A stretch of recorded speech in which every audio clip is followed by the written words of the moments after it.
Alright everyone, so the biggest nerf of all the classes, and I would say the loser, was the Arcanist. Um, Sadly, the nerf was not a huge nerf, it was very small. However, um, the Arcanist has only been around for a couple months. I was expecting that the nerf was going to come eventually, but I was expecting maybe about a year before they actually did nerfs to the Arcanist. As anyone who's played the Arcanist, it is high in demand in DPS in endgame trials.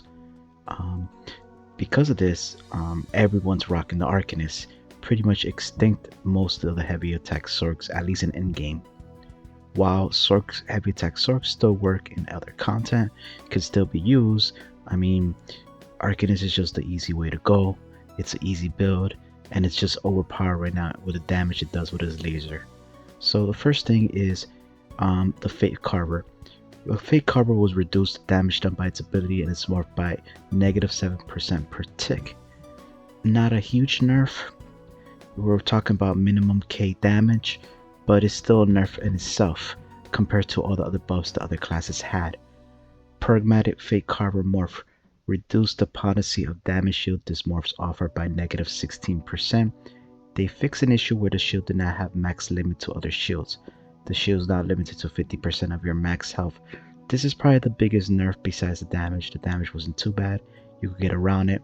And now with status effects being buffed, such as Sundered, Overcharged, Disease, and Concussed, because a lot of them are dots and damage over time, the 7% tick is not going to be that bad.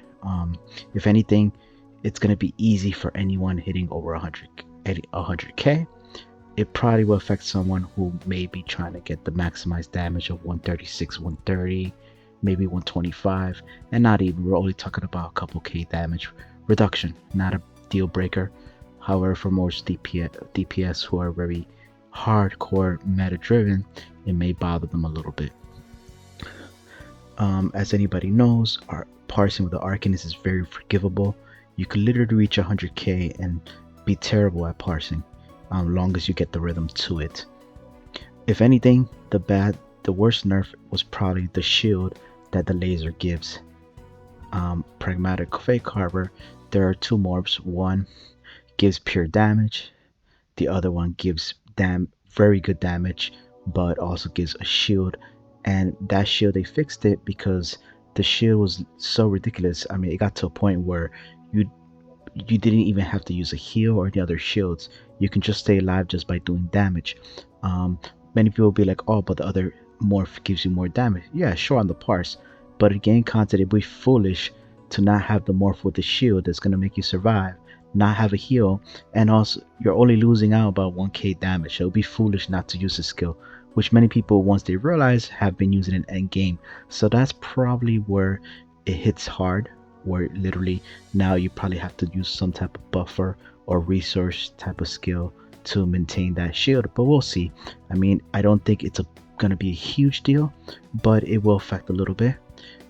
They did say here, the spoiler, now that the Arcanist has been out for over half a year, we're utilizing a lot of data.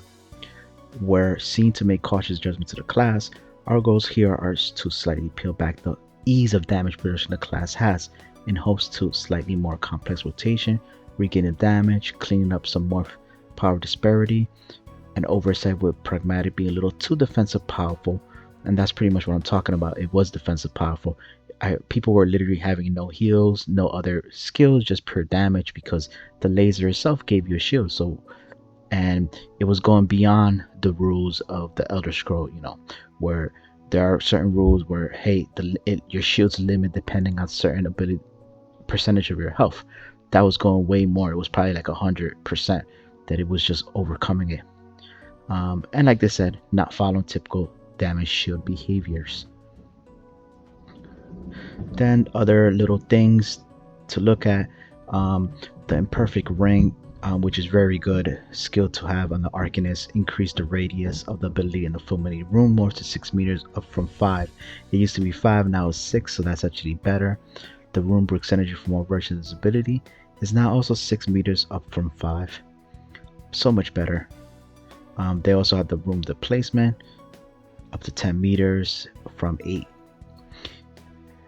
Then they have others. The Apopholic Gate, I'm not even going to talk about that. It's at the moment it needs to be fixed. It had potential, but it's useless at the moment. I mean, they really got to rework this skill, so I'm not even going to talk about it. No one uses it. Arcus Domain, the Cena empowered this. For anyone who don't know, that's domains. They have 2 skills. One, when you stand in the circle at all times, it gives you a heal, plus it gives you resources and a damage buff. The pure damage one, Cena, is the one that they fixed an issue where the buff granted ability will be removed from allies if the caster ability died. So basically what it meant is if I was to die, that circle would disappear. Well, they fixed that. And the beautiful thing about Cena is no one has to be in the circle the whole time. You can just step one time, wait about 7 seconds, and you'll still have the buff on you. When it runs out, come back to the circle. The only negative is it doesn't give you a heal, but it doesn't matter because one DPS can have it, the other one can have Cena, or all DPS can have Xena, and the healer can have the heal domain. So that was pretty good. So that is the pros of the cons. The harshest, like I said, the nerf wasn't the worst for the Arcanists. It is a few things to fix up in your build. However, compared to all the classes for this patch, I would say it had the worst nerf.